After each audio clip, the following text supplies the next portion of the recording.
Hello, this is Don the Tool Man, and today I'd like to share with you an eBay find. This is a Craftsman 4443 3/4 inch drive breaker bar. It is 18 inches long, and I did a lot of research on this to find out the country of origin and stuff, and this would be a G-series. I'll flip that over so you can see that, maybe. It's a G-series, and that signifies it was made by Danaher.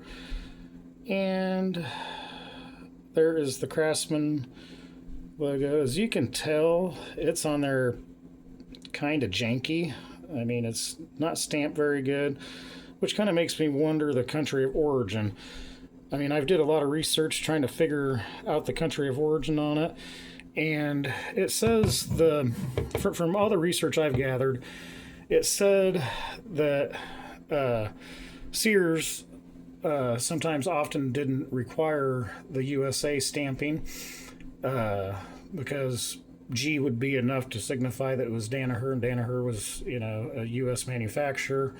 And some other info I got on this was that it was most likely made from 1990s to 2008, and I believe Craftsman didn't go overseas until 2011, but they have been known to have a lot of overseas stuff through the 70s and 80s also. But I've looked at hundreds of examples of what I believe to be USA made, and they didn't have a USA stamping on them either. So just kind of makes me wonder. I know there's a guy I'm subscribed to. His name's Catus Maximus, and he showed an example of the same 4443 3/4 inch drive T-handle breaker bar, and his was an H series, and he believed that it was most likely made overseas. But I'm almost thinking that his was obviously probably made in USA, and I'll tell you why I think a little bit more about that being so. The ball detent at the end here is not very pronounced. There is no real peening around it. It's loose. If I shake it, I can hear it rattle. And the same goes with the ball detent up here. You don't see where... hold on. I got a new phone here, so I'm trying to figure out a lot of stuff on this. The camera's in a little bit different spot. But yeah, you can see that it's not really inset very well in there and stuff. Now, the things I really don't like about it is the fact that the ball detent is on this side instead of, on the side that's facing here. And I'll tell you why I don't like that, because the ball detent is very weak on this. I mean, I can push it in real well. And so if you was to run, if you was to run real heavy sockets, you'd have to run impact sockets, and then you'd have to line it up. It'd be so much easier to line it up here with the hole in the impact socket that would lock that in place, because if you don't, they'll just fall off. As far as the fit and finish goes, I really think it leaves a lot to be desired. This was brand new. It was never used. I used it once, and as you can tell, there's a little bit of a scallop mark from where I've used it, and stuff like that. It scratches up real easy. I don't know how the chrome's going to hold over time, but yeah, it's just kind of one of the things. But it's going to be a tool that I'm going to use, and so I mean, I really don't care. I mean, if it gets too bad, the chrome starts flaking, it gets sharp or whatever, I'm thinking about maybe at a later date when that does happen. I've got a pretty long crowbar, so I'm thinking maybe I could cut that down into length and have something a little bit longer, and just kind of press fit this head on there. And I've seen people do that, and I think that's kind of cool. So I mean, it's not like I gave a whole lot for it.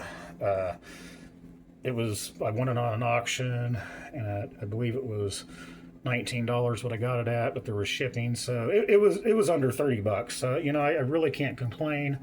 It did do what I needed it to do. Unfortunately, I was working on my lug nuts, and I had Walmart. Sorry if my camera's going around here. I'm trying to show you something here. I had Walmart put a tire on, and this is what I ended up with.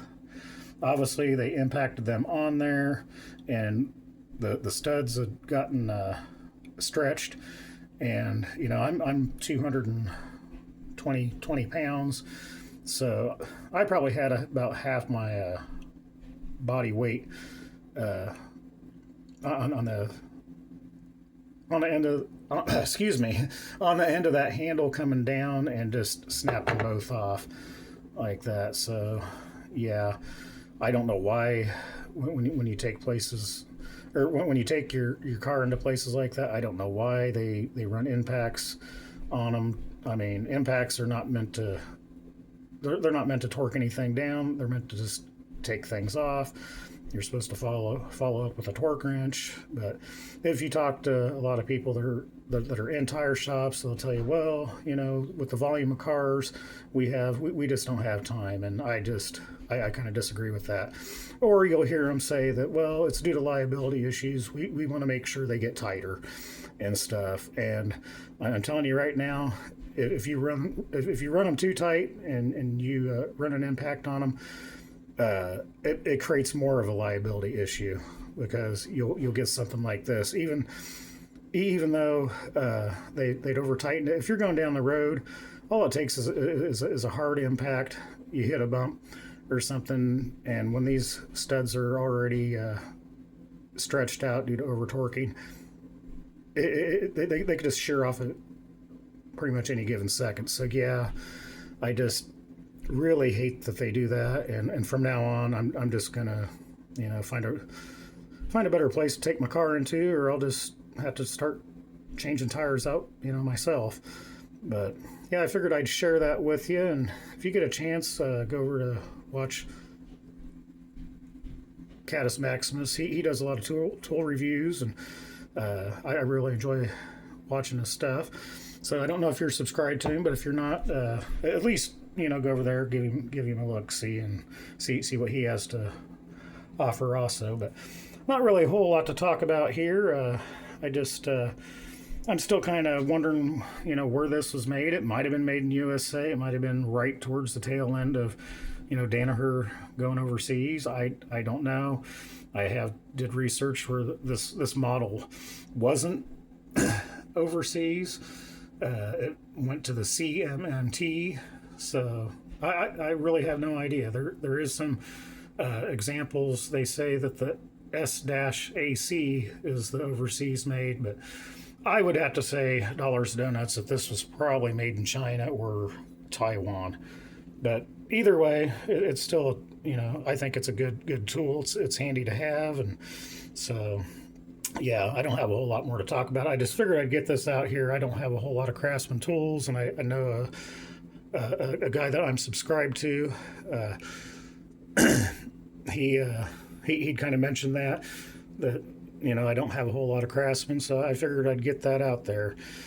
So if excuse me, so if you like my content, make sure to hit that like button. If you really like it, make sure to hit that subscribe. I greatly appreciate it. Thanks for watching.